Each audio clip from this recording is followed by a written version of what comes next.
Nova derrota do governo, não há como caracterizar de forma diferente o que aconteceu na Câmara dos Deputados. Lá foi aprovado agora à noite por 283 votos a favor e 155 contra o projeto de lei 490, que define um marco temporal para a demarcação de terras indígenas no país. Larissa Rodrigues, ao vivo, com os últimos detalhes de Brasília. Boa noite, Larissa. Oi, Ilha, boa noite para você, para quem nos acompanha. Mais uma grande derrota para o governo do presidente Luiz Inácio Lula da Silva aqui na Câmara dos Deputados.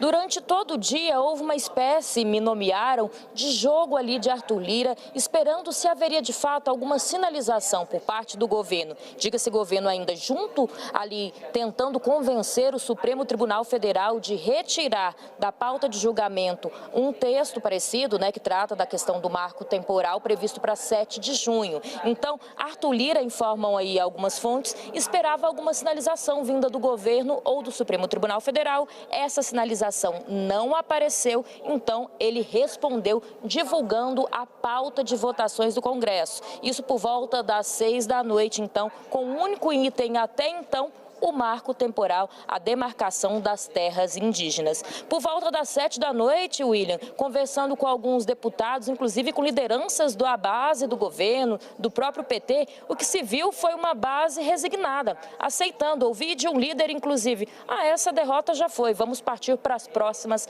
articulações, tentar vencer em outros momentos. Sobre o marco temporal das terras indígenas, não há mais o que fazer, foi isso que me relataram. Então, foi para a votação, uma votação considerada até rápida. A gente que acompanha aqui o Congresso Nacional teve alguns momentos mais quentes de discussão, mas logo se conseguiu esse placar, aprovando então na Câmara dos Deputados o que eles chamam de marco temporal da demarcação das terras indígenas, que nada mais é do que nessa teoria apoiada pelos ruralistas, considerar que esses indígenas só possam garantir o direito a essa terra caso consigam comprovar que já viviam por ali antes, para ser exata, do dia 5 de outubro de 1988, data da promulgação da nossa Constituição Federal. William, vale lembrar ainda que a principal crítica por parte de ambientalistas e quem se posicionou durante todo o dia, os últimos dias, contra esse texto, é de que esse texto pode ainda ajudar, colaborar para aumentar a mineração em terras indígenas. A ministra dos Povos Indígenas, Sônia Guajajara, esteve aqui, tentou convencer de última hora ali no plenário da Câmara, não conseguiu. Para encerrar, vale lembrar que ali no Senado Federal, do outro lado, a vida desse projeto deve ser, vou abrir aspas, porque eu ouvi isso de vários líderes, um pouco mais difícil, que o governo deve ter alguma ajuda para tentar barrar esse texto lá no Senado, o que não aconteceu aqui na Câmara dos Deputados. Obrigado, Larissa. Você terminou, né? Obrigado, Larissa. Boa noite para você aí em Brasília. É sempre bom ter você conosco. Daniel Ritz, tem dois aspectos, eu vou separar um pouquinho aqui, vai germanicamente. Primeiro aspecto, como é que o governo chega à situação que chegou nessa votação, independentemente do mérito do que se queira considerar aqui sobre o específico da matéria. Segundo aspecto, legislativo contra o STF. Vamos no primeiro, Daniel. Como é que o governo chegou nessa situação? William, desarticulação muito grande. Basta pegar a votação que teve o governo contra a aprovação do projeto, 155 votos, o que espremendo é mais ou menos o que fica da essência da base governista, que são os partidos de esquerda, centro-esquerda, aqueles partidos mais aliados com quem o Palácio do Planalto não precisa negociar muito a fundo. O tensionamento com o Judiciário vai continuar existindo, inclusive porque o Ministério Público Federal já soltou um pronunciamento em que reforça o seu entendimento de inconstitucionalidade desse projeto de lei. Então, esse tema marco temporal, a não ser que se defina de vez nos próximos dias no Supremo, continuará sendo discutido. E chamaria atenção, William, para um último ponto que a Larissa mencionou na intervenção dela, que foi a entrada de uns jabutis ali. Esses jabutis são muito comuns e o governo Bolsonaro, em 2019, havia mandado para o Congresso Nacional um projeto de lei que permitia a exploração econômica, construção de usinas hidrelétricas, garimpo, mineração, atividades malha viária, ferrovias, estradas em terras indígenas. Esse projeto, que foi um pouco esquecido na Câmara desde 2019, agora pontos dele voltam no marco temporal, facilitando esse tipo de empreendimento também em terras indígenas, ou seja, o texto sai ainda pior do que esperavam ambientalistas e, por exemplo, a ministra Sônia Guajajara. Deixa eu começar. Você quer agora, Caio? Não. Caio, ponto agora da nossa análise é o seguinte. As questões que envolvem indígenas precedem uma série de pautas identitárias muito caras ao Poder Executivo. Basta ver como foi a escalação da esplanada dos ministérios nessa área. Ela detém um alto grau de mobilização em redes sociais, particularmente com vários grupos de tendências culturais, de ONGs, que se identificam com a esquerda em geral, com o governo Lula em particular. Como que se explica que, apesar de tudo isto, tenha sofrido uma derrota tão confortável? Com derrota confortável, talvez a comparação, a expressão não é muito boa, mas a diferença de votos é brutal. William, o governo nunca teve maioria nessa questão. Não é uma questão que... seria praticamente impossível ter uma maioria nessa questão, contando-se que se trata de uma agenda prioritária da principal bancada do Congresso Nacional, que tem 344 deputados, que é a Frente Parlamentar da Agropecuária. Ou seja, em qualquer embate, perderia. Então, você tem que partir desse cenário, você tem que reconhecer o terreno e tentar, de alguma maneira, a palavra certa, a meu ver, é redução de danos, que foi o que o governo não fez. Aí que entraria uma articulação política. Por exemplo, a questão da indenização, que é uma questão que anda paralelamente a isso. De repente, você entrega, você negocia com os ruralistas, talvez muito mais a indenização e a quebra do marco temporal, você faz alguma solução política. Agora, não me entra na cabeça uma articulação política que daqui a 2 dias, você vai ter 7 ou 8 medidas provisórias caducando. Não entrou em campo em momento algum. Neste caso, mais ainda. Você tem jogo, você consegue. Quando você tem um cenário de derrota, você tenta tornar essa derrota menos derrota ainda, não mais derrota, como é o texto e a versão final que saiu. Trata-se disso, né? Se é uma agenda que a principal bancada... Declarada como uma agenda cara para o próprio Isso, mas se você sabe que você vai perder, você tenta perder de menos, você não tenta perder de mais. E a versão final do texto é uma derrota para mais. Raquel? Então, William, a sensação que dá nessa questão do marco temporal é que o governo desistiu da Câmara dos Deputados. Ele hoje está... Só em relação a isso ou você está ampliando? Não, estou primeiro focando nisso, depois Ok. a gente pode até ampliar. Mas em relação ao marco temporal, a votação nem tinha começado e o líder do governo no Congresso, Randolfo Rodrigues, já estava falando, vamos partir para o Senado, que é onde não teremos votação assodada.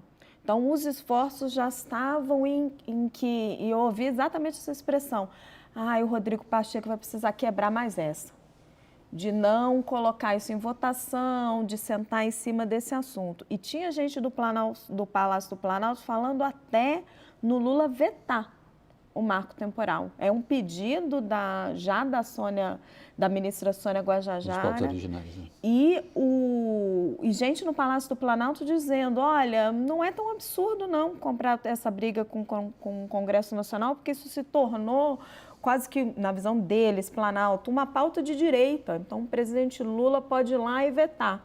Para você ver o tamanho da dificuldade de lidar com esse tema na Câmara dos Deputados. Parece que praticamente não tem diálogo.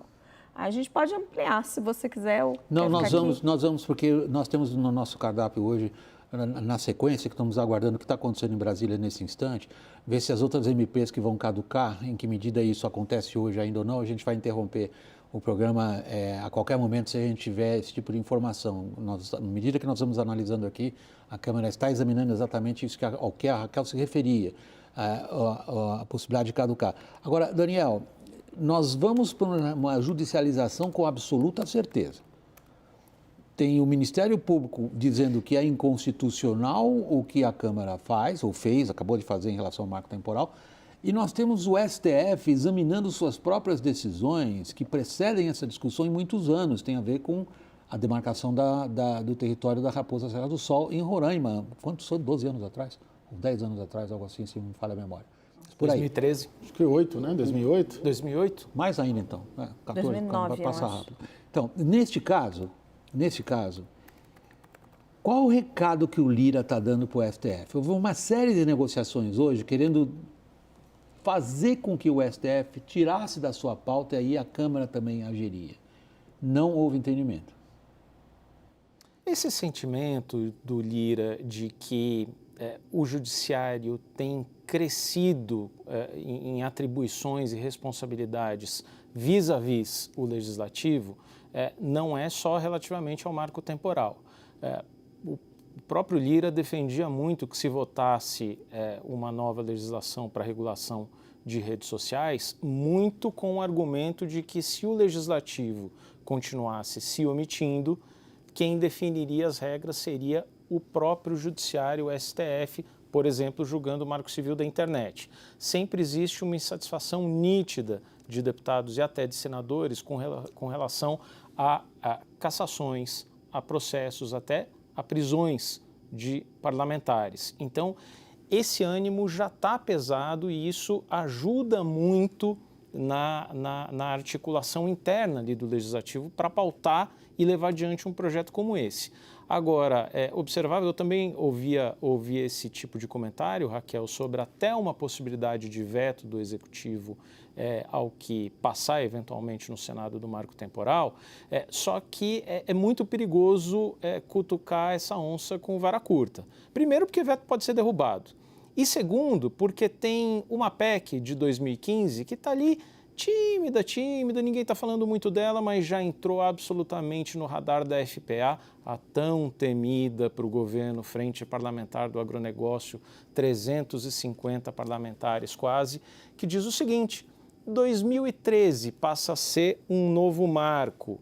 Se algum proprietário de imóvel rural tiver sua terra nesse meio do caminho, homologada, demarcada, declarada como terra indígena, ele ganha um direito à indenização da União, em títulos agrários ou em recursos orçamentários.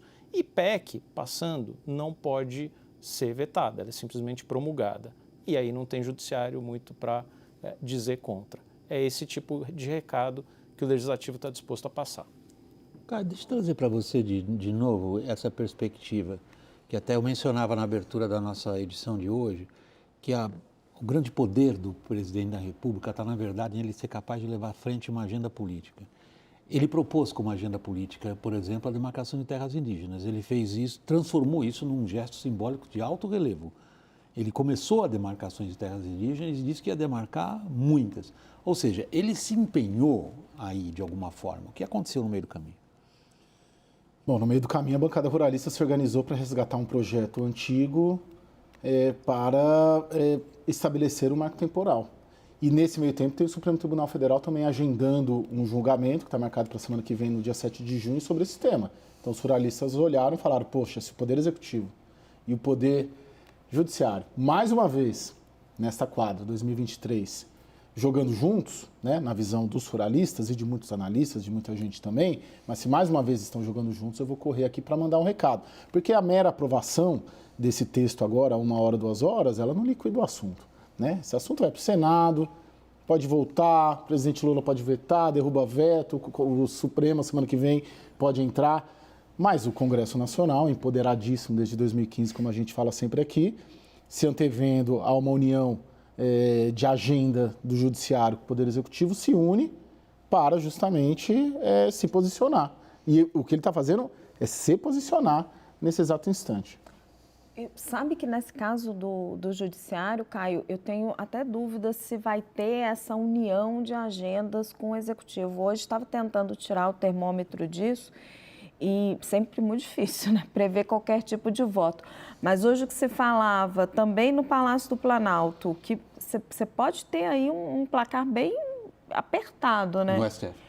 Porque você pode imaginar, ministra Rosa Weber, ministra Carmen Lúcia, ministro Edson Fachin, ministro Luiz Roberto Barroso tendo uma postura mais progressista, entre aspas, votando a favor aí dos indígenas. Do outro lado, ministro André Mendonça, ministro Cássio Nunes Marques, ministro Gilmar Mendes, ministro Toffoli, mais alinhados com o Congresso Nacional.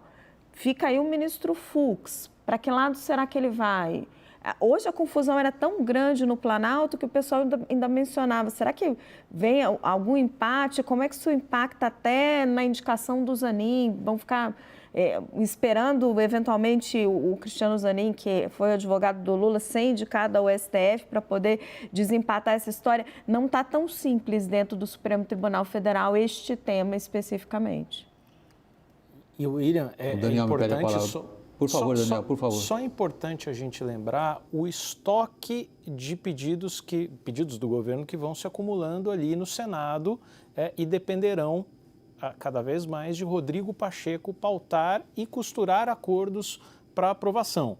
A gente está falando de lei das estatais que foi aprovada pela Câmara e que está agora no Senado. A gente está falando dos decretos do saneamento que foram derrubados pela Câmara e estão esperando no Senado. Agora entra o marco temporal, tem indicação para o STF pela frente. Então, o governo está levando para o Senado um passivo cada vez maior. E isso vai aumentando o capital político de Rodrigo Pacheco. E eu acho que está superdimensionando essa estabilidade política no Senado. A gente sabe que tem uma dificuldade na Câmara, claro. Agora, já vem acumulando aí alguns passivos nos últimos dias, nas últimas semanas, com os senadores também. Não é que o Senado é céu de brigadeiro e está tudo ótimo, tudo maravilhoso. Não está. Não está. Hoje eu fiquei falando ali com meia dúzia de senadores hoje ao longo do dia. Não, claro que Gabriel Galípolo será aprovado, o arcabouço será aprovado. Agora, veja bem, o arcabouço sequer tinha chegado. Hoje eu falei com o senador Omar Aziz, que será o relator, sequer tinha chegado. O arcabouço não chegou, porque, segundo eles lá, demandava uma assinatura do Arthur Lira, que não teria assinado ainda. O relator não recebeu ainda no Senado. Ok, isso é uma questão burocrática ou política? Bom, não sei te responder, William, mas não chegou. O principal projeto do governo, aprovado na terça-feira passada, ainda não está no Senado, dado um. Tem a questão do Davi Alcolumbre, poderoso presidente da CCJ, incomodado com a questão do petróleo, né, no Amapá. Tem Renan Calheiros, né, e Eduardo Braga, os dois do MDB, segunda e terceira maior bancada, incomodados com o que eles veem o governo entregando o governo e a gestão e a agenda para o Arthur Lira, né? Na cabeça deles, o que está acontecendo é o seguinte, é o Arthur Lira operando para retomar orçamento secreto, RP9, via Comissão Mista do Orçamento, e para tentar embutir o semipresidencialismo ou para tentar embutir alguma coisa dessa linha, e o governo deixando, né? Então não tem muita tranquilidade. Essa instabilidade da Câmara, ela tem uma semente disso, pelo que eu captei, no Senado também. Então, eu tenho duas percepções sobre isso, Caio. Eu acho que no Senado, por exemplo, brigas como o decreto do saneamento, lei das estatais, o governo não vai ganhar. O Pacheco já avisou em privado e em público que não vai passar, não vai entrar nessas pautas. A insatisfação que você mencionou, tanto do Eduardo Braga com o Renan Calheiros, ficou muito claro na CPMI. Quando eles foram até o Lula, falaram, e aí, você vai entregar a relatoria para o deputado Arthur Maia, o que na prática significa entregar para o Arthur Lira? E o próprio presidente Lula disse que sim, era jogo jogado, já não tinha mais o que fazer. E hoje, questionando sobre essa questão da Câmara dos Deputados, falando, e aí, mas como é que está essa base do governo? Vocês não vão conseguir organizar isso? Então, alguma reforma ministerial poderia organizar isso? E o que eu ouvi foi o seguinte, não adianta. A gente só consegue resolver isso se a gente transformar de novo o Arthur Lira em primeiro-ministro. E isso a gente não quer. Então, ouvi isso, exatamente isso. Na prática já é. Então, cada votação vai ser isso aí, ó.